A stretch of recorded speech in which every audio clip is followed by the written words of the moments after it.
So, how are you, Tracy? Good. Is that like an old announcement? Or Yeah, that's nothing. All right. I'm doing okay. Yeah? Considering, Considering. And let's see. Okay. So we got the Suis Charlie. The solidarity with the Charlie Hebdo, I guess, publishing.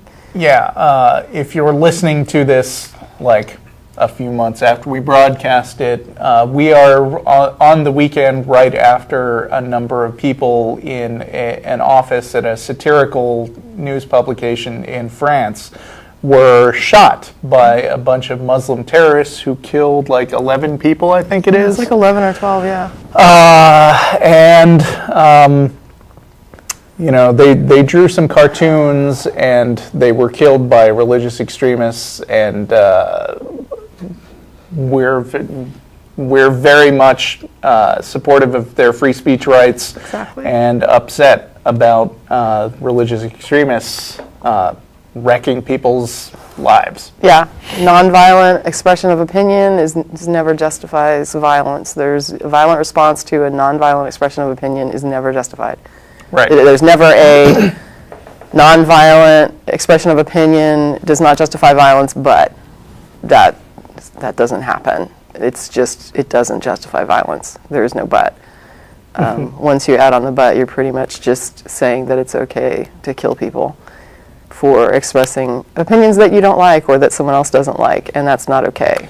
Yeah, and I've heard a number of people this week like discussing and dissecting the content of the Charlie Hebdo cartoon, but that's really beside the point, because whatever you actually thought about the content of the paper, supporting free speech rights doesn't mean that you're necessarily in agreement with everything that the paper stated or stood for or drew, and it was we were talking about how Donahue came out, like the cat. He sometimes speaks. Yeah, Bill Donahue of the Catholic for League. Catholicism. I don't know on what. Well, he's not the Pope, but no, he's just one guy in the basement who. But his whole organization. Yeah, he came out sort of saying that he hotly condemned the violent response, but that you can't tolerate these cartoons. And it's like, well, does he understand what that means? Because he just basically excused the violence. Like you can say all you want that you're anti the violent response, but the moment you say that we don't tolerate these cartoons, you're saying that you will step up and put a stop to them, which is exactly what was done. I mean, they weren't really stopping the cartoons, but they were stopping the cartoonists. And when you say that you're not going to tolerate something, or that you believe that something shouldn't be tolerated, you're either talking about throwing people in prison, fining them, making them face some sort of punitive response, like legally, or as was done, killing people. I mean, when you say that you will not tolerate it, it doesn't mean you don't like it. It means you're going to put a stop to it. And so it does need to be tolerated. Speech that we don't agree with, that is opinion-based, we do need to accept, even if we don't like. And I found it ironic because I felt like I was offended by his commentary, and yet I wasn't, saying, hey, let's not accept his commentary, let's not tolerate it because it's so hateful and horrid. And I mean, I'd also just like to say that on the reverse side, we've been seeing news stories coming out of France that in retaliation for these killings, some people have attacked mosques. Wrong response. Basically responding with a violent attack on individuals who, while they shared the same religion as these people, had nothing to do themselves with the killing. And so that is responding to the attacks on innocent people by attacking more innocent people. And that's not okay. I think that Islam is a ridiculous religion. I think there is very little true stuff to be found in the Quran.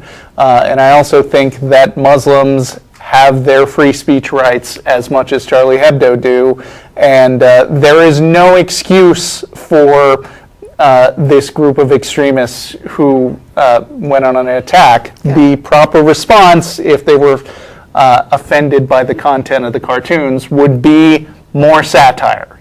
Which some people did, and that's the correct response. You respond to it in kind in the same arena that it was put forward in. If someone's not violently threatening you directly, you have no call to be violent toward them. I mean, it's just, it's really sad that we would have to even explain that, that your outrage or your anger toward what someone else believes or thinks does not justify violent response to that person or group. It's disturbing.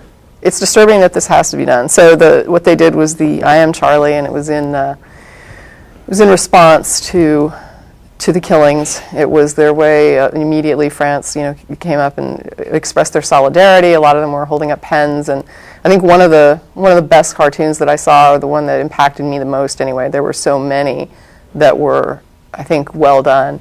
But the one that I liked the best showed two of the terrorists, like dressed in their black outfits that they were wearing, in front of the Charlie Hebdo publishing door outside, and one of them says to the other, "Be careful, they might have pens." Right? They're like fully armed with these automatic weapons, going in there saying, "Look out, they might have pens." And I think that kind of sums it up. And you just, I mean, it's intellectual cowardice responding with It's brute horrid. force when you can't.